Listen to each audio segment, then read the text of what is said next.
All right. Okay.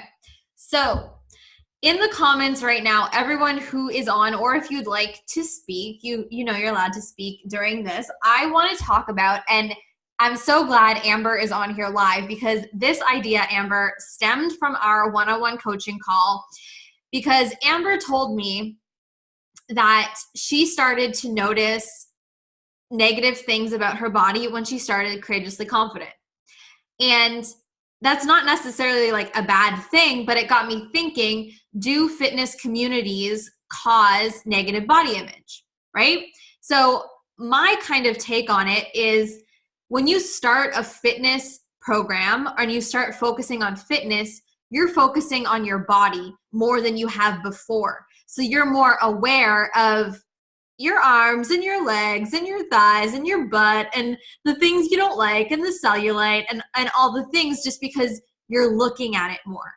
That's my take. I simply think because we're in that community and we're in the gym, we're focused on physical and the bodies, and then we see other people posting pictures, and then all of a sudden that comparison comes in, and then we look at ourselves. That's what I think. What do you guys think if you're on here? You can't just say like, yes, being in a fitness community causes negative body image, but there's definitely a relationship, but it's more to it than that.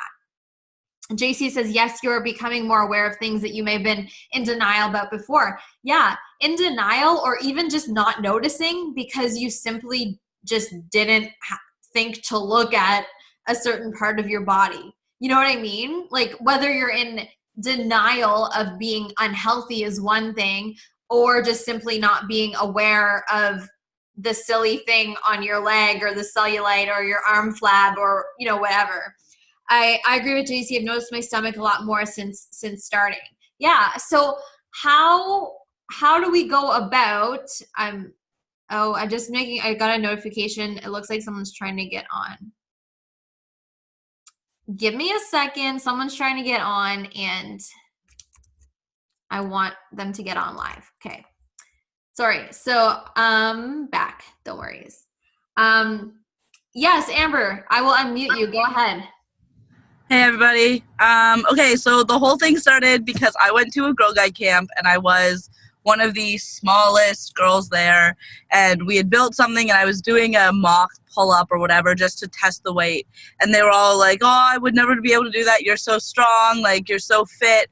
And I'm looking around and like, yeah, I'm the fittest one there, but then I started comparing myself to everybody else, and like you look at Steph, you look at I'm following Steffi Cohen and a couple of the other CrossFitters, and I'm like, no, like I'm not. And then I started picking myself apart, being like, oh, like I want stronger legs, or I want the abs, or I want the arms. And it's not that it's necessarily all negative, but I'm taking it and Steph and I were talking about this, as I feel weak and I feel I look weak, or I feel that I'm not as strong as I could be. But there's never going to be when am I going to be the strongest? You know what I mean? Anyways, that's where it all stemmed from. Yeah. So I find that very interesting. Like Amber was saying, she noticed this when someone complimented her on being strong. You would think when you get a compliment on being strong, you're like, yeah, awesome. But then she's like, well, I don't look like Steph Cohen. If you don't know Steph Cohen, she's a power lifter and she was very built, and I'm pretty sure she's on steroids. But anyway, it's just, and like Amber was saying, because we talked about it. Okay, so you have this idea in your mind what you want to look like. Okay, so imagine you get there, you're probably still going to not be happy in some aspect. Ashley made it on. Hi, Ashley. So yeah, that's where it really stemmed from. I'm going to read Lynn's comment here. I agree. You focus more on your body and you see progress with others, and it makes it more difficult. Although I do feel like it is different in this group than other groups before because of mindset training. So I become better at focusing on my journey. Yeah, I totally agree with that aspect. But honestly, I wish that I had like the magic pill or the magic potion that would make everyone's body image just so perfect all the time, because I would be lying if I would say my body image is perfect all the time. You know what I mean? Like, I don't have the answer to make you feel completely 100% all the time. JC says, but this is where mindset kicks in and you have to learn how to turn that negative into motivation. Exactly. Yes. And I love that. So because of a fitness journey, we become more aware of our bodies. We're in a community. We see everyone else. But the thing, like you guys said, Lynn said it's different in this community, is in this community, but really in any community, everyone is different body types. Everyone's different ages. Everyone is in a different fitness level. Everyone is working out different times a day. There is no pressure for you to have a before and after picture at any point. There, you know what I mean? So it's really so individualized that the comparison thing isn't even a comparison thing. I really am truly believing that we use that as an excuse where we're just really not happy with ourselves. Like, oh, I don't look like her. Really, you're just not happy with the way you look as an individual, right? So basically, unfortunately, we tend to relate looking a certain way, whatever that means in our mind, with happiness. Like when I lose 20 pounds, I'm going to be so much happier and my life's going to be so much better.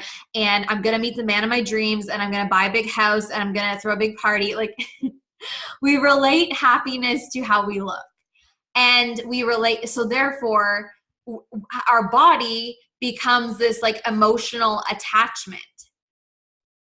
And sorry, I was just checking. I got a notification again, but it's not from anyone that needs to be on here, so it's fine. So we create this emotional attachment to our body because we think when we look a certain way, we're going to be happier or some mind-blowing thing is going to happen.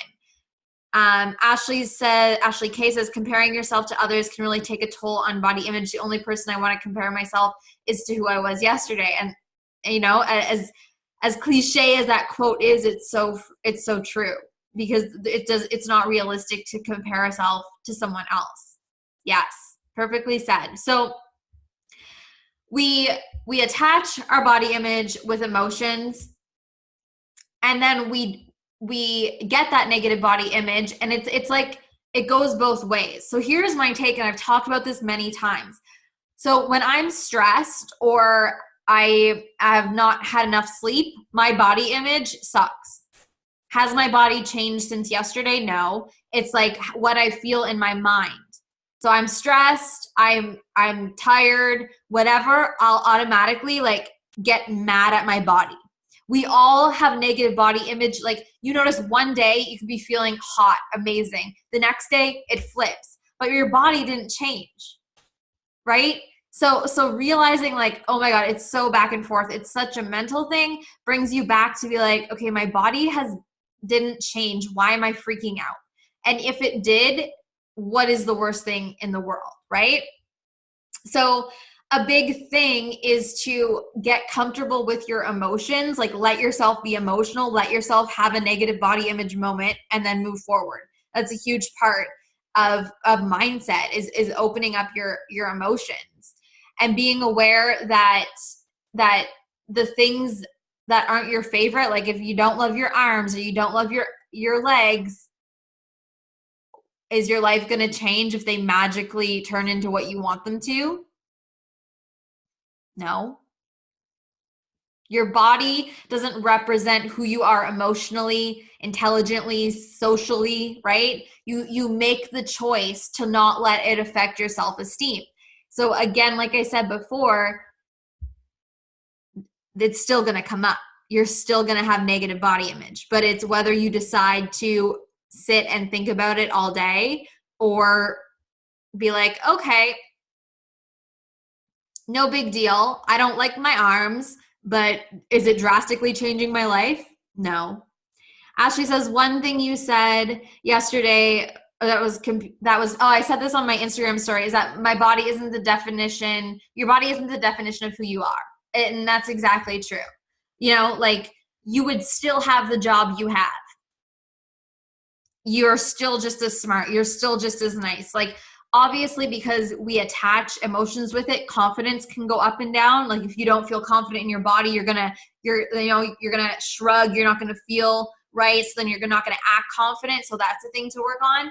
But it's so true. Like, and this is something Yes, remind yourself of that more. That's something that I mentioned in my Instagram story yesterday when I was like really talking about things I've learned to like not just know but embody this year, is that fitness is great. Go to the gym, love it, feel good, love your body, and there's nothing wrong with wanting to look a certain way. Like, that's fine.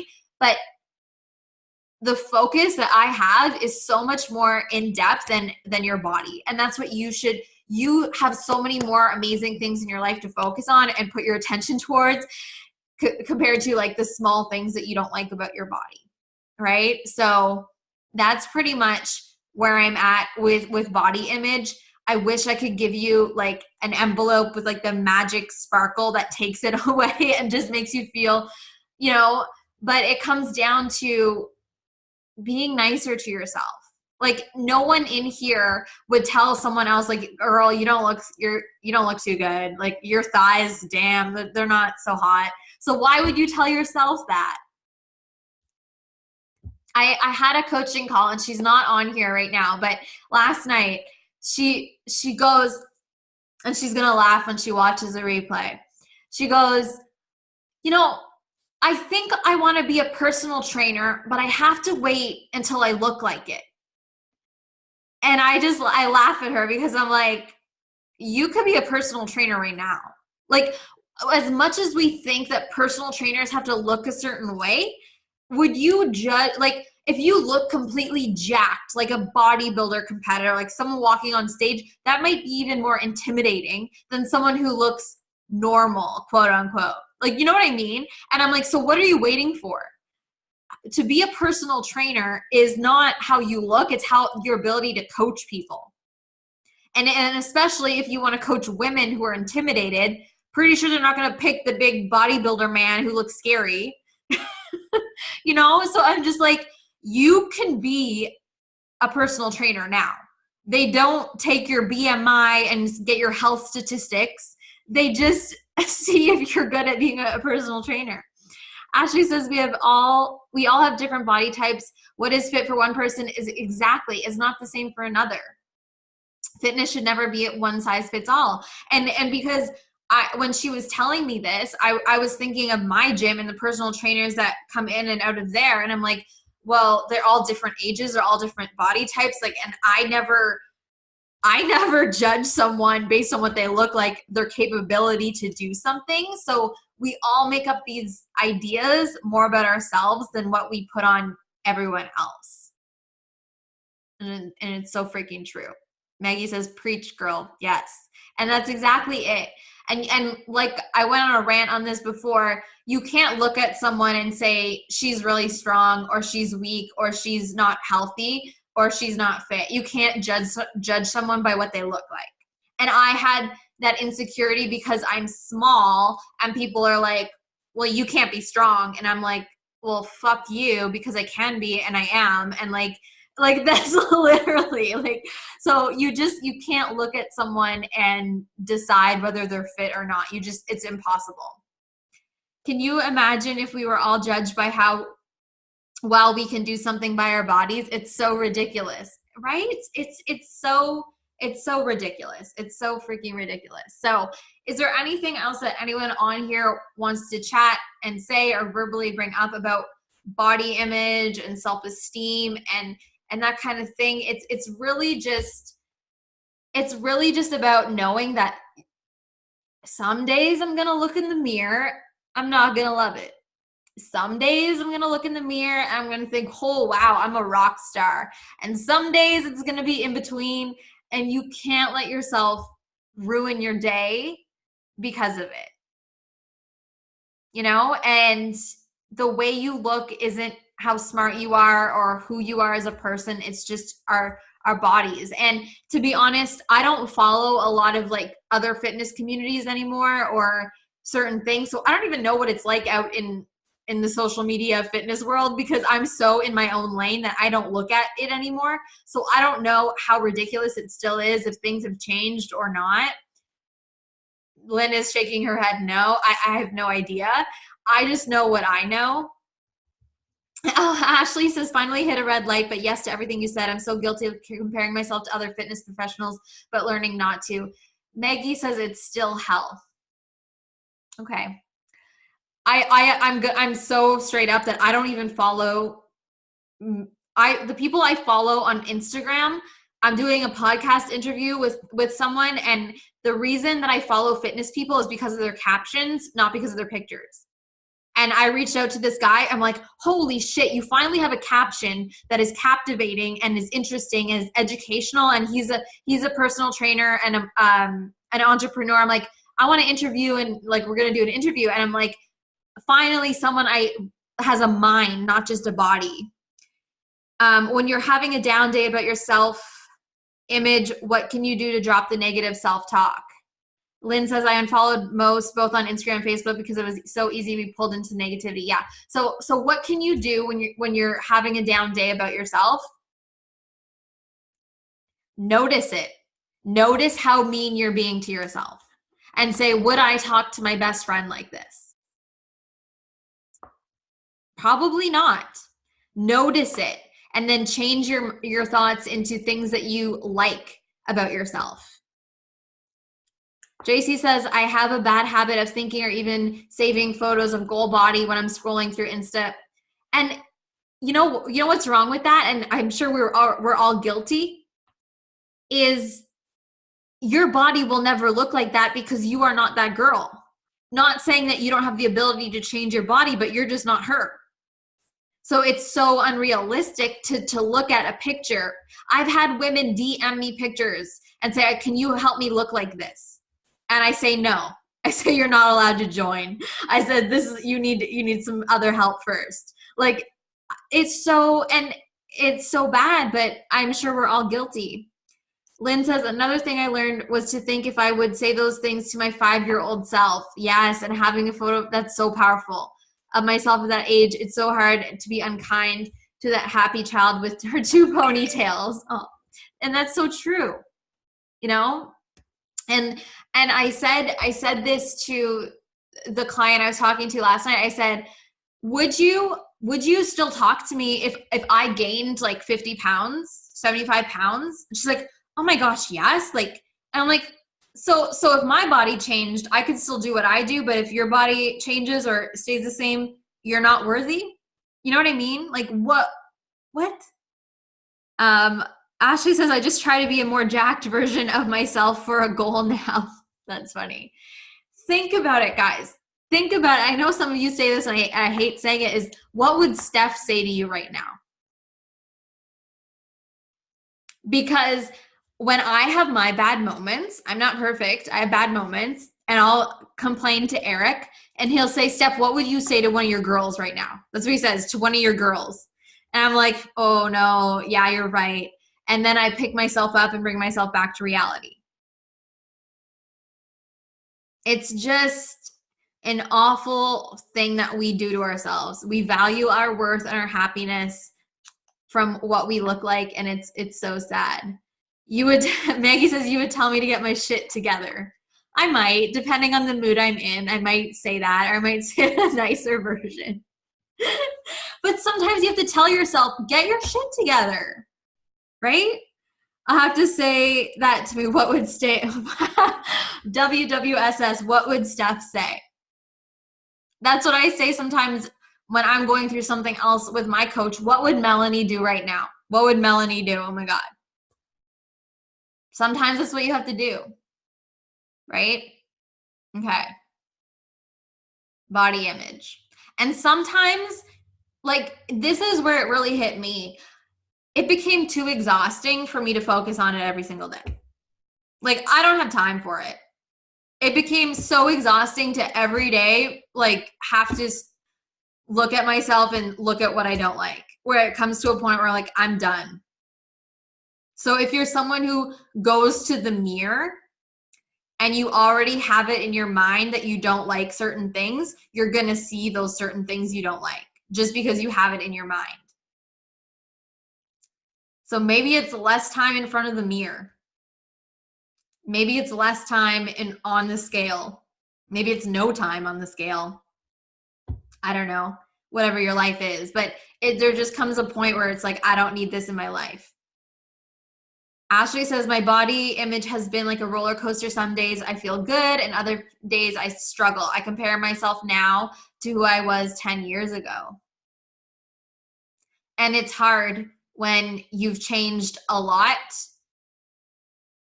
from where you used to be. Like, say you used to be crazy, crazy fit, whatever that means for you, and now maybe things have slipped. And then you're like, you're mad at yourself. You're like, how did I let myself get this far? Like, you know, but it's life. If you, 60 pounds difference can mess with your head, you know, but you can always change it. You have the ability to reverse it. You have the ability to change. You have that. And, you know, this is very much individualized, but for when I don't think I said this in the food course, but for some women on one-on-one, when they are afraid of afraid of gaining weight, I challenge them to, why don't you try to gain 2 pounds? No one would notice 2 pounds on anyone except for the girl who's weighing themselves all the time. And then you'd realize that you pretty much look the same. You probably feel even better. You know what I mean? I'm glad I'm not the same 115 pound mess I was 10 years ago, but I'm struggling with weight gain now. Yeah. And like Maggie said, weight gain doesn't just happen because you eat like shit. Weight gain can be because of medication. Weight gain can be because of stress, because of, you know, it's not just because you let yourself go. You know, it can be for so many things. Lynn says, funny thing is, Ashley, I do that too, but I do remember that girl from 10 years ago also being unhappy with how she looked and longing for the girl she looked like a year before that. So I'm trying to remember myself of that every time I feel bad about myself, thinking I should appreciate the way I look. And that's the thing. We're always going to wish we look different, or wish we look different. Then we get there and we're going to wish, okay, well, what's the next thing? We're never like, okay right now. And it all comes back to that with everything. Like, be okay with who you are and what you look like now. And then when your body changes, then be okay with that now. And you're constantly going to change. We're constantly changing. JC says, there's a girl that I have had to unfollow on Instagram because she did weekly weigh-ins and would stress when she gains 0.3 pounds, and it just was not good for my own mindset, seeing all that stress over such an insignificant number. Yeah. And I'll just read this comment. Such an important reminder, Lynn. Ashley, 10 years ago, wasn't happy with herself either. I am so much better off. Yes. And so when you notice that you weren't happy before, and then now you're not happy, but you wish you were before, it's like, what the hell? It's all about happiness. It's not even about your body. It's about happiness. Yes, I love that. So, and back to JC saying unfollowing people, like, that's most likely people who are in bikini competitions who literally have to do weigh-ins. And those people most likely have eating disorders. And it, like, to look at some of their pictures and for them to, she wasn't, then that's just absurd. To me, that's absurd. And that's absurd to be posting that on Instagram. Like, today I weigh 0.3 pounds more than yesterday. Like, who needs to know that? She doesn't even, like, it's just absurd to me. So that's a sign that you need to unfollow. And even if it's a person, I used to constantly watch people, even though I never had it in me an ambition to walk on stage, but I used to follow them because I thought it was interesting. But it's so absurd, the things that they have to do and how much they have to weigh themselves and take pictures of themselves. And I'll be honest, Eric is doing a course right now to help him get ready for a selection in April. And part of his course is to take weekly pictures. And I literally just laugh because he has to, like, stand against a wall and, like, I'm taking his pictures. He's wearing, like, his boxers. And, like, from week 1 to week 2, I'm like, have you changed? Like, his body hasn't even changed. I'm like, what is the point of taking these pictures every week? Ashley says, I used to have a weight loss Instagram and followed so many different accounts related to weight loss. Going to finally delete that. Ooh, that's a big step. Maggie says, I think what fucks with me a little is that 10 years ago, I was 115 pounds and now I'm about 215 pounds. I look better than I have in the past, but I was groomed as I was younger that I was always the skinny girl. Yeah. And it goes both ways. The skinny girl or gaining weight. And like when you have it in your mind that you were the skinny girl, you're the skinny girl, and now it's different. It's exactly what you said. It's a mind fuck. But it's people who are always telling you that before. Now it's a point that you're struggling with it on your own, accepting where you're at on your own. Like no one gives a shit if you're the skinny girl or whatever girl. Like and if people are, then like get rid of them in your life, because it, to me, I'm like, we are all adults. If anyone is like categorizing people into skinny and fat categories, it just doesn't make sense. I'm mind blown that this is still a thing, and it makes me so sad. It makes me so sad. But and another thing too is, I mean, this is a good conversation to have, but the more we talk about body image, it's great, but the more we talk about it, the more we think about our bodies, right? So it's like, where's the balance? And it's just bringing awareness to your body. So it's good or bad. I'm not sure if people are typing right now, but let me know if you have anything else to say about, but talking about it is more exposure, like good exposure, Amber, making it less taboo. Yeah. Yes. Yeah. Because talking about it in the context like this, like, do fitness communities cause you to have negative body image, is a great conversation, because then you're able to recognize, is the community I'm in hurting me or harming me? Maggie, I will say something positive. My butt is real nice. Well, that's amazing. Everyone right now should write something positive. And if you're catching the replay, like, it's absolutely absurd, because I look at every single person. I can name a million things that are amazing about all of you, but you can look at yourself and not name one. Like, so it's so twisted that our minds are like this. Amber likes her legs. JC says, I like that about your courses, that you had us talk about the past for one training and then the rest was moving and focusing on the positive and growth. Yes. Yeah. Because it's like, how much do you want to talk about how much you hate yourself? Like, how much negative do you want to talk about? Really? I like my eyes. I love it. Amber is eating Tim Hortons, it looks like. I don't know what you're eating. Maggie's drinking a beer. This is all really fantastic right now. I'm really loving this. Okay.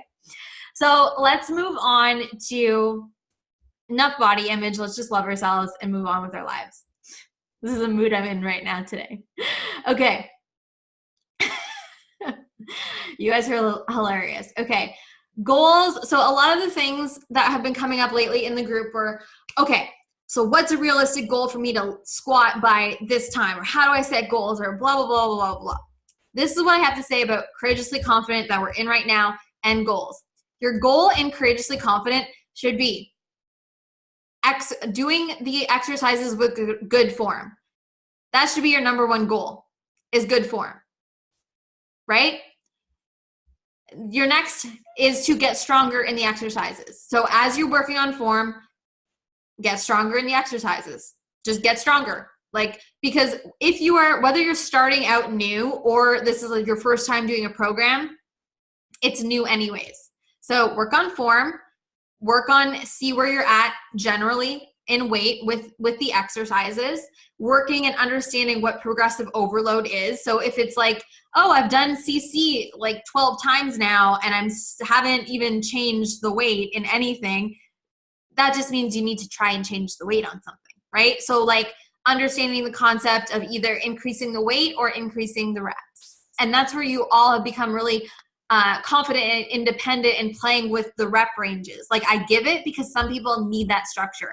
But now a lot of you are kind of expanding and saying, okay, well, I can do 3 sets of 5 reps and then 2 sets of 10 because those 5 are really heavier. It's like playing with things like that.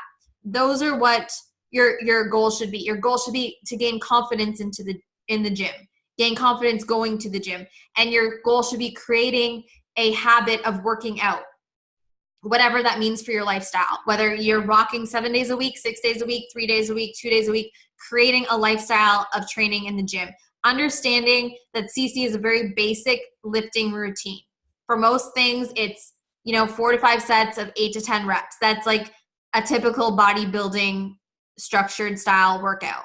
Okay. Those are your goals. So for those of you who are like eager, like, oh my God, I want to see how much more I can do my squat by the end of October or the end of the year or whatever, this is where it's so individualized. And it depends on so many things. Like, are you training consistently right now? How is your eating? How is your sleep? How is your stress? What is your mentality in the gym? Like, have you been consistent? Are you being consistent? So my goal and my suggestion for the people who want to is, in the group, I'll make a post. I don't want a million different posts. I'm going to make a post. And like I did for the rep ranges one, is say, I want you to pick 1 or 2 exercises and tell me right now the weight that you're doing it at and the reps and sets you're doing. I think it's pretty much what I did before. And I'll say, okay, at the end of October, this is what you could do. So if you're someone eager, because I want you guys to really know this about fitness. When we start a plan like this, you see your numbers go up and then they stop going up. They go up because, yes, you've gained some strength, but you're actually just getting better at the form. So then therefore you're naturally getting stronger. It's not just a straight line up. You're going to go up and then you're going to stall and be at the same weight for months. Okay? We need to understand that we're going to be at the same weight sometimes for months, and you might even go down. Fitness isn't about constantly going up. Fitness is about going to the gym and doing what you do. Right? So I know a lot of you want to constantly see that number go up, up, up, up, up all the time. It's just not realistic. It's not realistic. And of course it's going to go up. It makes sense, but to see it constantly go up every week or every month just doesn't make sense.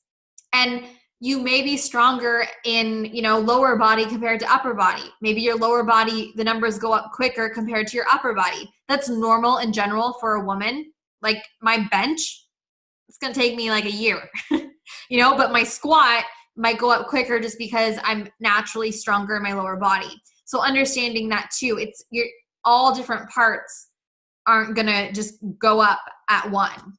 And know too that the biggest thing, and if you decide to do CC continued, the main exercises that you should focus on what you're lifting is squat, deadlift, bench press, and overhead press. Bye, Amber. Those 4 movements.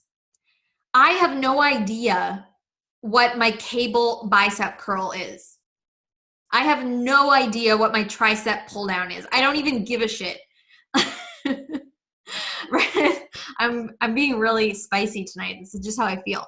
So I don't even know. All I can tell you is what my 1 rep maxes are for my squat, bench, deadlift, and overhead press. And in CC, you don't even need to have to know your 1 rep maxes. It's not a requirement. But everyone is so freaking excited with numbers that you're all doing it anyways. So, but really what you're bicep curling doesn't matter compared to what you're squatting. Okay. And that's just because your compound movements are more important than your accessory movements. And it's just because who gives a shit how strong your tricep is compared to how much your entire body can squat. JC says, I write out all my workouts very detailed, including the cable machine. Should I stop? Honestly, yes, in my opinion, unless you really like to. Like that's honestly my opinion. And the cable machines usually just have numbers and the weights aren't even accurate. And you might not even know. So I say, yes, you should stop, especially if you want to do CC continued. Just focus on your squats. And in CC continued, we're learning sumo deadlifts and conventional deadlifts. So even a stiff-legged deadlift, like keep track of that right now. But to know those numbers, and it's just added numbers and added things that you don't necessarily need to know, you know? And I do, like, at the beginning of a journey, I think it's important to write things down because it's motivational and it helps, you know, keep track. But as you've been doing it long enough, you know, JC and all you girls on here, I don't really think it's necessary to have to record your tricep pull down or your biceps or whatever. Pay more attention to the bigger movements. So, but if you like to write it down, there's nothing wrong with that. But if you write it down constantly and it stresses you out, then stop writing it down. So for our type A people who like to write every single thing down, Lynn is smiling. I saw Lynn kind of grin, and I know Lynn, so I'm like, she's probably writing everything down. No, not to call anyone out.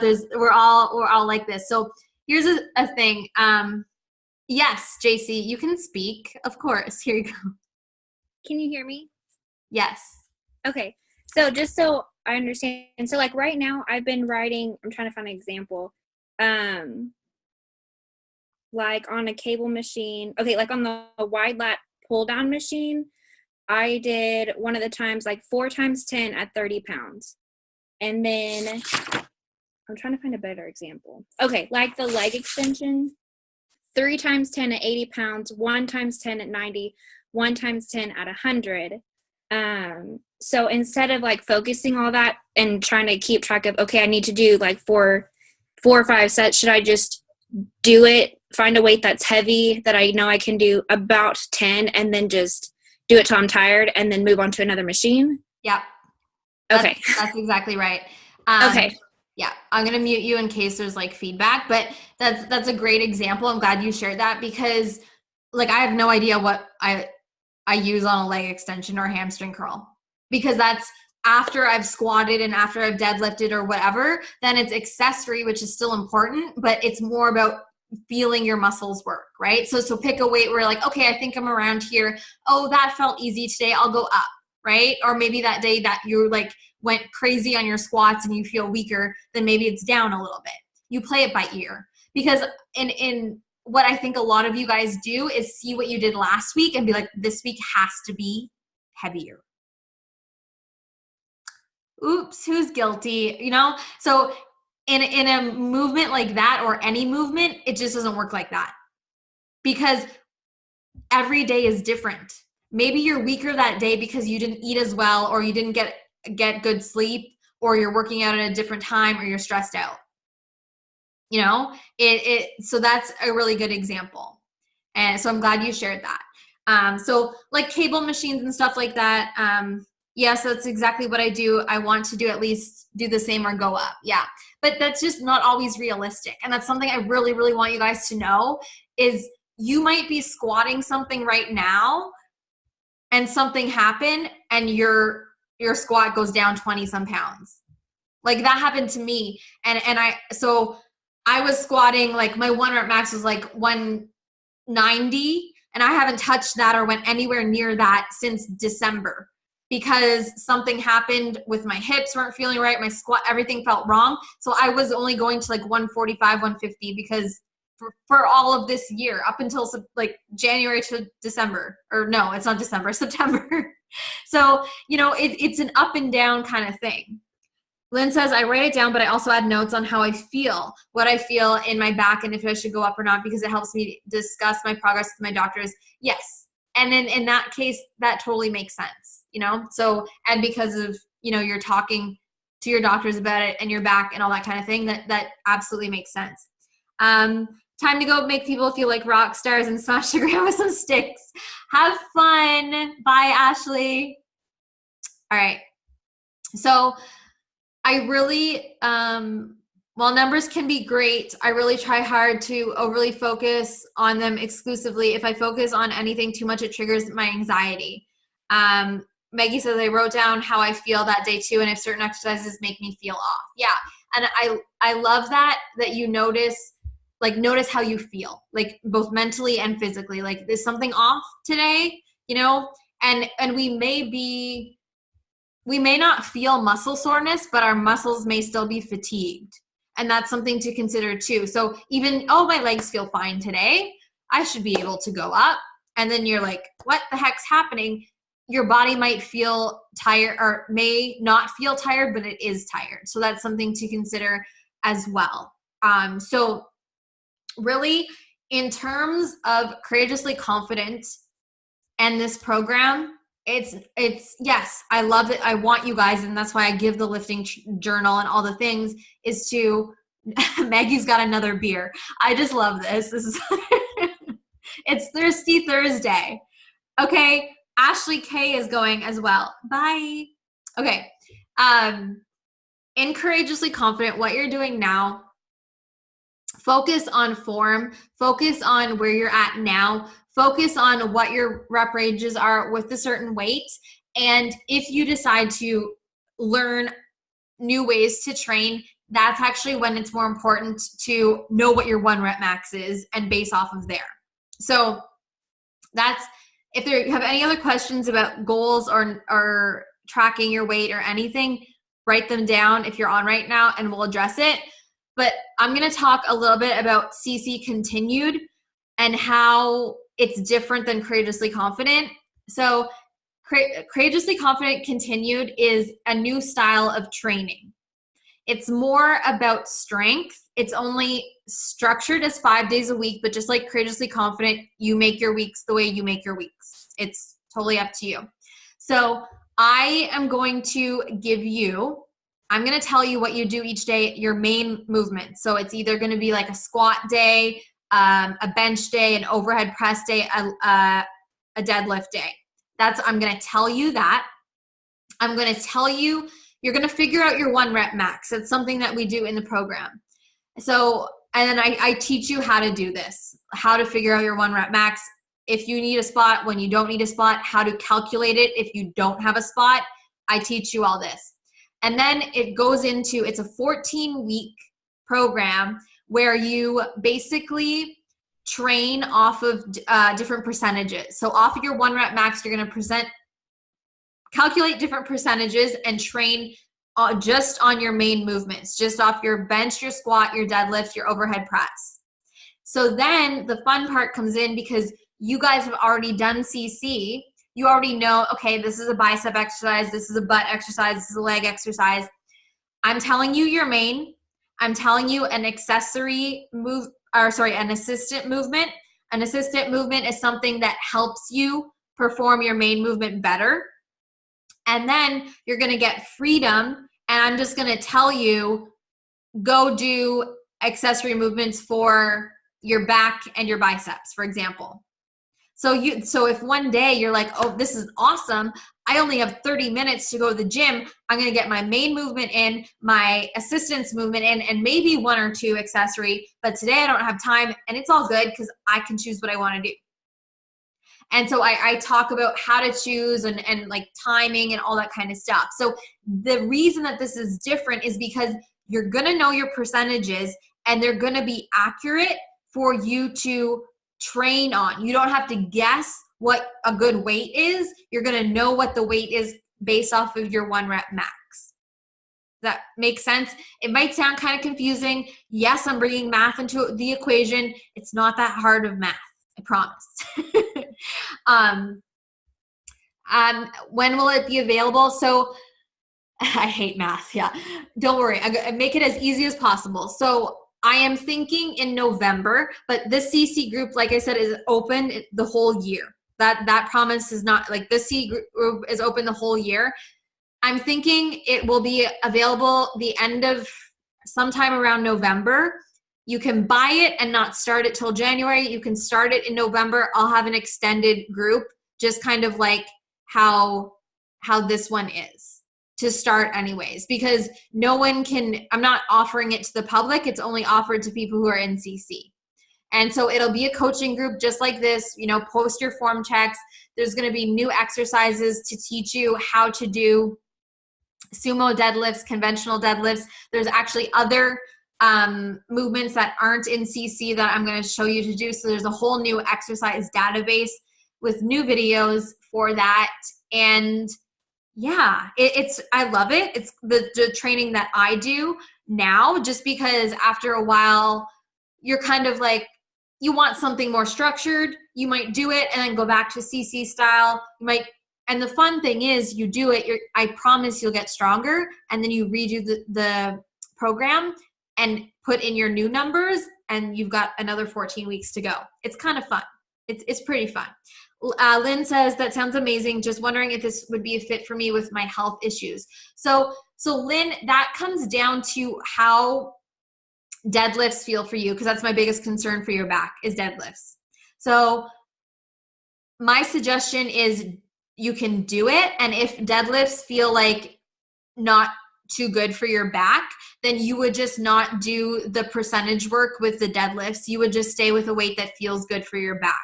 That's my biggest concern and maybe that's a discussion we can have like one-on-one, but also taking into account how squatting feels with your back, just because I don't want you to do weight that's heavy, that's going to hinder where you're at. So I think it's doable in a way that maybe is just tweaked a little bit for you. Yeah, I hope that answers it. I know it's vague. JC says, I like this because it will give me a chance to start in my normal gym in November before I have to start looking for a new one after the move in January. Yeah. So I was like, okay, I know a lot of women are eager to train in this sense. Everyone is trying to figure out their 1 rep max, and oh my gosh. So I'm like, do I wait till January, or do I literally had it written up for over a month now. I'm like, what do I do? So I say, how about November? If you want to start. If you don't, if you want to wait until January, it's totally up to you. Either way, if you start it in November, you're not going to be kicked out of the CC group because you've been promised in this group the whole year, so, and the price is not going to change in November compared to January, whether when you want to join it. Does that make sense? There's any questions, and if people watch the replay, feel free to ask questions. It is, do you have a price yet? $250, $300, because it still is, yeah. So you guys are really lucky. Woohoo! You bought CC at the lowest price it's ever going to be. Courageously Confident is going to be, the new people is probably going to be like $900, $1,000, because I realized that a lot more time goes into this than I had realized. A lot more time on my end, and extending the time in coaching and now doing stuff like this. I was really undervaluing myself. No big deal. We all learn. It's worth $1,000. It is worth. It is, I think. And when it comes to the time, please support me in this, because people are going to be like, hell no. And I'm like, well, screw you. But anyways, so the big commitment is when people join Courageously Confident is Courageously Confident. And then when I do little things, like not little things, but extensions, you're not going to pay $1,000 again, because you already did, right? And that's why when you rejoin, you get a special offer, like to rejoin the sessions. You're not going to pay $1,000 again. You pay it once, and then if you choose to do the things off of it, it's something like that. And because it's not as much too, is because you've already gained knowledge from CC. Like, what exercise trains my back. What exercise trains your bicep, right? So I'm doing less structure in the planning, other than it is, I know in the first part, you'll have some questions with calculations and 1 rep max and all that kind of stuff. That's more of where my coaching will come in. But you guys get the freedom to kind of do what you want on certain days.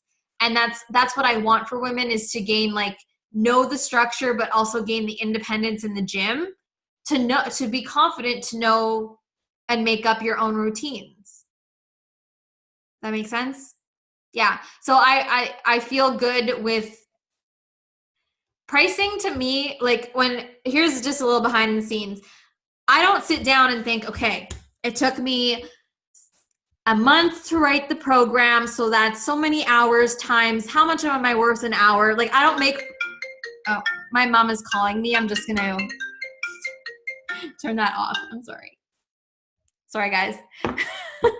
I don't make pricing how many hours times how much am I worth an hour times how many times am I in the group. I would be sitting here doing math all day. I make pricing on what is it worth. Would I buy a program that gives me this much value for $1,000? Yeah, I would. You know, and then like I said, the extensions are less because you guys already made the big investment, and this is just an extension from it. So that's how I price anything. And with angel numbers, lucky numbers, like like why is it 555 and 55 cents? Because it's a cool number. That's why. Anyways, so that is the gist of CC Continued. The Power Edition, that's like not a thing right now. Maybe in the future, people did Power. Not a lot of people did it. I felt like people needed a step between CC and Power, and this is the perfect thing. So we're just going to roll with that and see how it goes. I love it. It's the way I train. You'll get to know numbers. You'll get to train with numbers, your percentages, your progress. And this is when you can't compare yourself to anyone else because it's your numbers. It's really cool. So is there any other questions for people who are on right now? No? Okay. We will do another one of these at the end of October. Oh yeah, I want to talk about, if people even watch the replay, but shirts. Tomorrow I'm putting in the order. I'm only doing this one time because I have to order like 200, not 200, a lot of shirts. Okay? So I need to know your size. And if you guys who are on pretty much did it, your size and your address, all the things. The shirts are beautiful. I was not going to make them a thing until I saw them, and I'm like, I need to make them a thing. So if you want a shirt, I'm not going to be putting in orders every day. Like I'm working with a manufacturer where I live, and it costs me a lot of money to buy a lot of shirts and get them made and then send them with love and care. So if you want a shirt and you haven't done an order yet, reach out to me. I'll make a post separately about it to remind people in the group. It's not a secret anymore that a retreat is happening in 2 weeks, and my head is blowing off. So there are 5 women coming to Pembroke, Ontario, small little Pembroke, Ontario, and they're coming for a retreat. They're coming for 2 days. They paid to come here, and they paid to travel here, okay? They get a retreat. They get a full day experience. You're going to see, it's going to blow your mind. And there is going to be a Courageously Confident documentary, this time with the retreat. First time I ever did this. I had to keep it small because I'm just so scared. I need to take care of all these girls. So meantime, there is a February retreat. The dates have already been decided. We're not going to be in my hometown. We're going to be in the city of Ottawa. It's a 3-day retreat this time, 3 full days. And then your time to travel is, before or after, however that works for you. It's 3 days. There is a price for it. If you're interested, can only take 10 people. So if you want details, reach out to me. Maggie's like, oh shit. Yeah, I know, 10. So there's a cost to come to the retreat, but that cost covers your entire accommodations, your meals, and everything we do. If you want to buy Canadian things like that, if you want to buy yourself stuff, you buy yourself stuff. But I'm covering your accommodation, your meals. There's going to be a full spa day. Maggie, do you know Nordic Spa? It's the most amazing. It's so amazing. And it's going to be winter here. So it's like all hot tubs, and it's just the most amazing thing. Yes. There's going to be a CC takes over the gym day, and there's going to be a day where I take you to a restaurant that is worth about $150 for one person, but I'm covering it. And this Maggie's like, what is this place? It's just funny because she's from here. So I've went here before. This food is extravagant, and it's like, it's an entire experience. And I'd probably have to book the entire restaurant because it's pretty small. So if you're interested, send me a message. I can send you more details. There are payment plans. You don't have to pay me all at once. There's ways to go about it. I don't want money to block it. The goal is for you to meet CC women in person and feel this energy, but in person. Like, imagine all the hugs and the loves and the tears and the hearts to hearts and the happiness and the joy. And just my goal is to bring this to life as much as I can. So I know I'm giving you so much time out to think of it because I know you all have jobs and lives and money is the thing and all these things. So I know that it's a thing. So I'm giving you a lot of time. Lynn says, I wish I could come, but traveling for 3 days from Europe will be difficult. I get that. Definitely with exam period. No. A European retreat. You know what? I believe that it's limitless. It's limitless what I could do. So who knows, you know, no promises when that will be, but I know you guys are there. So, okay. Yeah. So when the retreat happens and the girls come here, you're going to see behind the scenes and then what happens. You already have vacation when the retreat happens. That's meant to be. That's cool. You guys are going to see what I do for this small retreat. Not saying that like they're going to be treated like queens when they're here. And you're probably going to be like, holy shit, I want to do this. So I want to create the best and most fun experience as possible. That's my goal. So exciting times, exciting things. That's the thing. If you want more information, send me a message. I'm exhausted. I'm good exhausted. Okay. All right. Is there anything else for you guys who are on here? Lynn, it's past your bedtime. Okay, I am going to cut off. If there's any questions, you guys know you have the group. You can message me. I love you guys, and I'll see you online. Bye. Aw, thank you. Love back. All right.